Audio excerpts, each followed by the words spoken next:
জয় জগন্নাথ। আগামী 27শে জুন শুক্রবার পরম পবিত্র রথযাত্রা। ভগবানের অনেক উৎসবের মধ্যে অন্যতম জনপ্রিয় এই রথযাত্রা।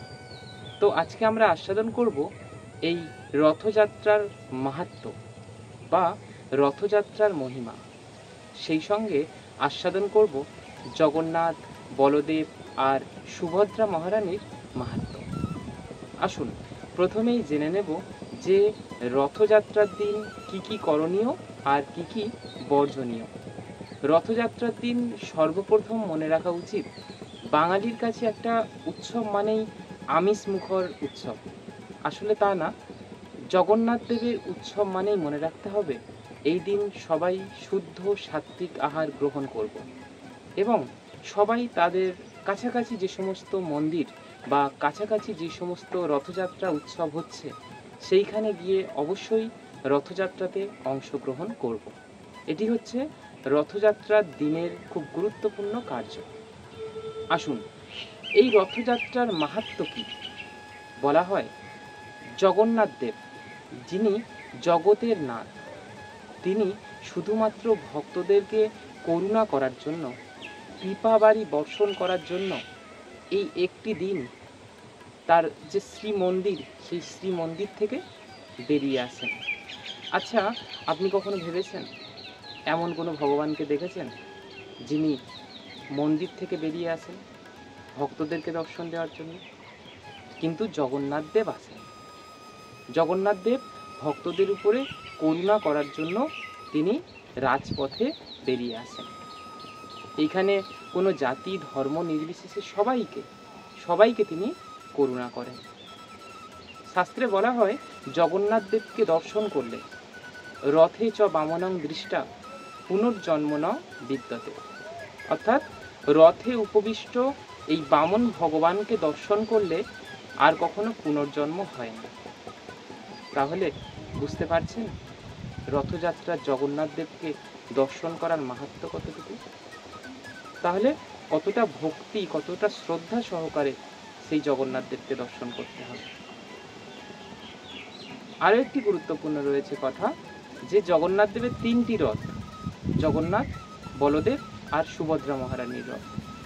কিন্তু দেখবেন জগন্নাথ পুরীধামে 3টি রথের মধ্যে প্রথমে দাদা বলদেব চন্দ্রের রথ যাচ্ছে, তারপরে বোন সুভদ্রা এবং জগন্নাথের রথ সবার শেষে।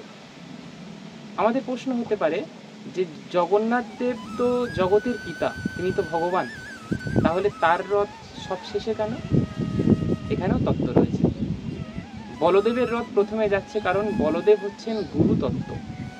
জীবনে গুরুদেব আসা প্রয়োজন। জীবনে যখন গুরু আসে তখন আমরা ভক্তি পথ সম্পর্কে জানতে পারি। দ্বিতীয় হচ্ছে সুভদ্রা দেবীর রথ। সুভদ্রা দেবীর রথ হচ্ছে ভক্তি তত্ত্বের প্রতীক, অর্থাৎ জীবনে গুরু আসে, গুরুর পরে আসে ভক্তি, তারপরে আসে ভগবান অর্থাৎ জগন্নাথ দেব। প্রথমে জীবনে গুরু, তারপর ভক্তি, আর তারপর ভগবান। এই হচ্ছে পুরীর জগন্নাথ দেবের রথের খুব গুরুত্বপূর্ণ একটি ব্যাখ্যা। আরও একটি গুরুত্বপূর্ণ ব্যাখ্যা রয়েছে। এই যে রথ, এই রথকে দেহ রথের সঙ্গে তুলনা করা হয়। দেখবেন সমস্ত জায়গায় রথ নতুন করে তৈরি করা হয়, নতুন করে করা হয় না। প্রতি বছর সুন্দর করে ভালো করে ঢেকে রেখে দেওয়া হয়। কিন্তু জগন্নাথ দেবের রথ প্রতি বছর ভাঙা হয় আর প্রতি বছর নতুন করে তৈরি করা হয়। কারণ এটাই বোঝানোর জন্য যে ওই রথ আর আমাদের দেহ রথ এক, অর্থাৎ ওই রথ আর আমাদের দেহ রথের মধ্যে কিঞ্চিত কোনো পার্থক্য নেই। আমাদের দেহটাও চিরভঙ্গুর, অর্থাৎ একদিন আমাদের এই দেহটাও নষ্ট হয়ে যাবে। শুধুমাত্র এই তত্ত্বকে বোঝানোর জন্য জগন্নাথ পুরীধামের রথ প্রতি বছর ভেঙে দেওয়া হয় আর প্রতি বছর গড়া হয়।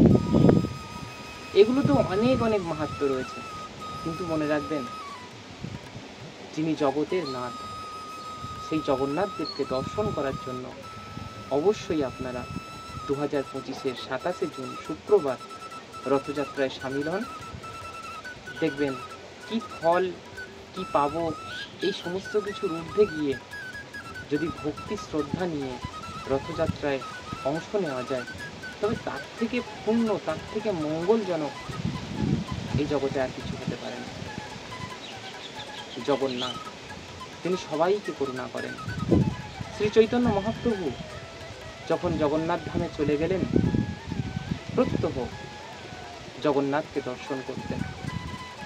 জগন্নাথকে দর্শন করে তিনি যে তৃপ্তি পেতেন, যে আনন্দ পেতেন, তা আর অন্য কোনো দর্শনে তিনি পাননি।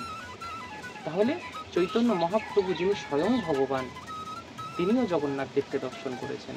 অর্থাৎ কলিযুগের সাক্ষাৎ ভগবানকে যদি দেখতে হয়, তাহলে আমাদের অবশ্যই জগন্নাথ পুরী ধামে যেতে হবে, সেই জগন্নাথকে দেখতে হবে। কিন্তু সবার পক্ষে তো সম্ভব নয়, তাই আমরা আমাদের নিয়ারেস্ট, আমাদের কাছাকাছি যে সমস্ত মন্দির রয়েছে, সেই সমস্ত জায়গায় গিয়েও জগন্নাথ দেবকে দর্শন করতে পারি। জগন্নাথ দেব রথে চড়ে মাসির বাড়িতে যান, এরও একটি ব্যাখ্যা রয়েছে। গুন্ডিচা মন্দির, মহারাজ ইন্দ্রদ্যুম্নের পত্নী গুন্ডিচা, সেই গুন্ডিচার নাম অনুসারে নামকরণ হয়েছিল গুন্ডিচা মন্দির। মহারাজ ইন্দ্রদ্যুম্ন জগন্নাথের কাছে চেয়েছিলেন যেন তার কোনো পুত্র না হয় বা তার কোনো সন্তানই না হয়। কেন? সন্তান হলে, বংশ বাড়লে তখন জগন্নাথ ধামের যে মন্দির, সেই মন্দিরের অধিকার নিয়ে প্রশ্ন উঠবে। তাই তিনি নিঃসন্তান হওয়ার বর কামনা করেছিলেন। এমন অবস্থায় তার পত্নী অত্যন্ত ক্রন্দন করেছিলেন গুন্ডিচা। তা জগন্নাথ দেব গুন্ডিচা দেবীকে আশ্বস্ত করেছিলেন যে, হে মা, আমি তোমার কাছে আসব, 7 দিন তোমার কাছে থাকব। তাই জগন্নাথ দেব কী করেন? সোজা রথের মাধ্যমে গুন্ডিচা মন্দিরে যান, 7 দিন সেখানে সেবা গ্রহণ করেন। 7 দিন পর উল্টো রথের মাধ্যমে আবার তিনি ফিরে আসেন। যে জগন্নাথ মন্দির, যে জগন্নাথ ক্ষেত্র, এটা হচ্ছে অভিন্ন দ্বারকা। আর যেখানে তিনি যাচ্ছেন অর্থাৎ গুন্ডিচা মন্দিরে, ওটা হচ্ছে সুন্দরাচল, অর্থাৎ অভিন্ন বৃন্দাবন। এটি একটি ভাব।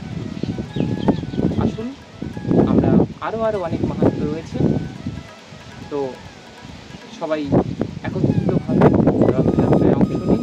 সনাতন ধর্মের এই উৎসবকে সবাই সাফল্যমণ্ডিত করুন। জয় জগন্নাথ, জয় নিতাই, জয় গৌর।